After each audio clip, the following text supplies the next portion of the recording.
President Trump declares a national emergency at the southern border, and critics are looking to block the order from going into effect. One America's Alex Salvi explains what the move means and what challenges lie ahead.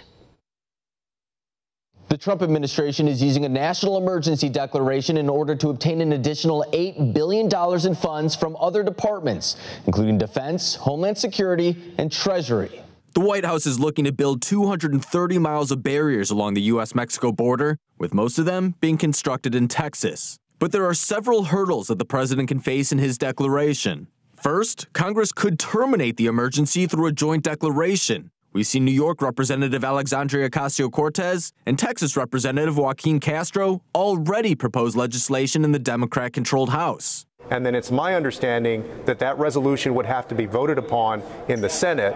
And there have been very critical comments that have been made by senators, including Republican senators, about the president's ability and the wisdom of declaring a national emergency for this purpose. He's right. If one chamber takes action, the other must also take up the resolution within 18 days. But with a GOP-controlled Senate, that avenue seems highly unlikely.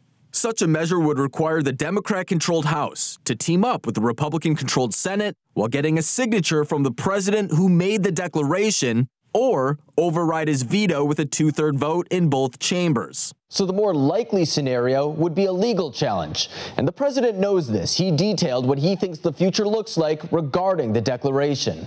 And we will have a national emergency, and we will then be sued, and they will sue us in the Ninth Circuit, even though it shouldn't be there, and we will possibly get a bad ruling, and then we'll get another bad ruling, and then we'll end up in the Supreme Court, and hopefully we'll get a fair shake. In an off-prompter speech, the president made his argument for why he thinks the national emergency declaration is necessary.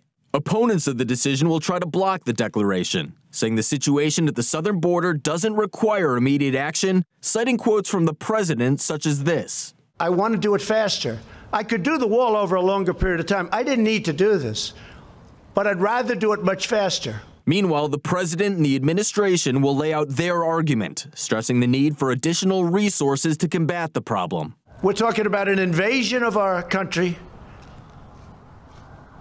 with drugs, with human traffickers, with all types of criminals and gangs. The question becomes, who can challenge the declaration in court? Congressional Democrats could sue the White House, making an argument that the president is usurping powers granted to the legislative branch. The president is doing an end run about Congress, about the power of the purse. You've heard me say over and over again, Article 1, the legislative branch, the power of the purse, the power to declare war, many other powers listed in the Constitution. This is an uphill battle since Congress allocated the funds to the executive branch, albeit for other means. Plus, precedent shows that the president has broad discretion in declaring an emergency. Individual states could also sue to block the declaration. We've already seen 16 states go down that path, making the case that the White House is seizing powers away from the states and therefore subverting the Constitution.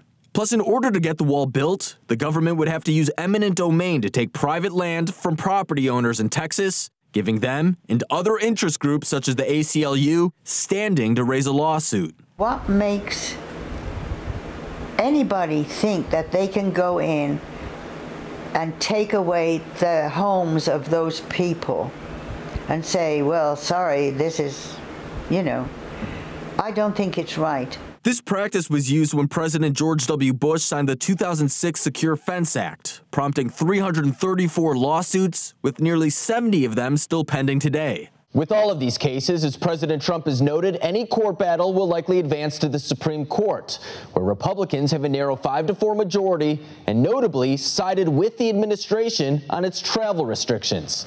Alex Salvi, One America News. Want to see more videos like this? Click on the link below and subscribe to One America News on YouTube, and call your cable provider and kindly demand that One America News is added to your lineup. Call and subscribe today.